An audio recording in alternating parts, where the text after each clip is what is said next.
Yeah,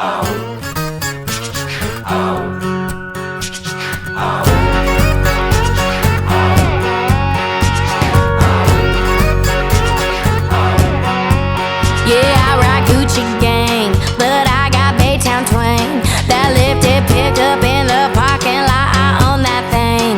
Yeah, I know my drink might be all pretty pink, but don't you let that fool you. I'm more backwards than you think. You'd never know it, it ain't showing in this downtown dress. But let's just say that the shade of my lipstick matches my neck. Cause I can drive a truck faster than you can. I can get shit done with my own two hands. I can dance with the ladies, drink with the fellers. You know Fridays are good, but boy, with me they'd be better. Country boys sure know how to have fun, but let me show you how a country girl gets it done, y'all. Keep up, keep up, oh yeah, keep up. I bet you can't keep up. Keep up with that kick drum, keep up with that beat. Good luck, you gon' need some to keep keeping up with my feet. Can't have you falling behind after drink number 3. But who'd have thought that you'd have lost a little on me? Cause I can drive a truck faster than you can. I can get shit done with my own two hands. I can dance with the ladies, drink with the fellers. You know Fridays are good, but boy, with me they'd be better. Country boys sure know how to have fun, but let me show you how a country girl gets it done, y'all. Keep up, keep up, oh yeah, keep up. I bet you can't keep up. Keep up, oh yeah, keep up. I bet you can't keep up. Keep up. You never know it, it ain't showing in this little black dress. But let's just say that the shade of my lipstick matches my neck. Cause I can drive your truck faster than you can. I can get shit done with my own two hands. I can dance with the ladies, drink with the fellers. You know Fridays are good, but boy, with me they'd be better. Country boys sure know how to have fun, but let me show you how a country girl gets it done, y'all. Keep up, keep up, oh yeah, keep up. I bet you can't keep up. Keep up, oh yeah, keep up.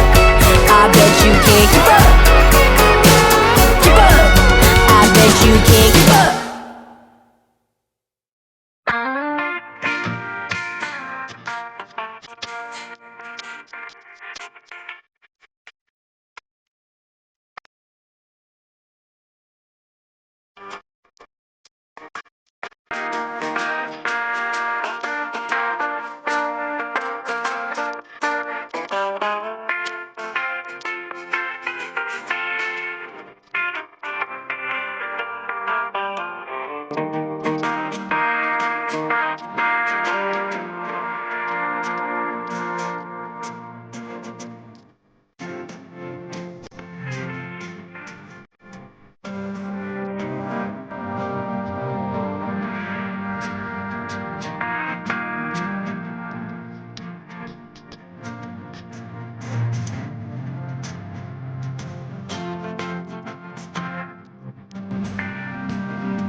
bit about the horse I was riding. So he's a fox trotter. He used to have pretty nice gaits and he had a decent canter, but it still needed finishing.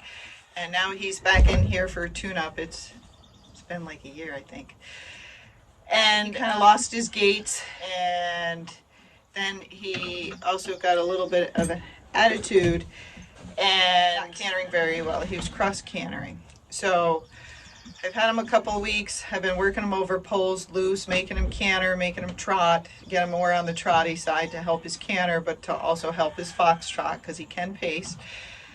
And then on his attitude, he used to throw his head down. I didn't have video set up the other days because it was raining. I don't want to ruin my phone. And so what you didn't see is he had attitude in the beginning. When I started him, he wouldn't bend. He was pulling on the bit. He was throwing his head down when I was asking him to canter. He was cross cantering, but he was also throwing his head down and trying to charge forward. He was also spooky. He had a lot wrong with him. And when I asked him to do stuff, he didn't want to do it. He kicked out, or he would buck. And today he just did it once. And he did it after I made him do a turn on the forehand, and he wasn't doing it well. So I got after him. I tapped him with the stick, and he kicked out pretty hard, and then he got in big trouble.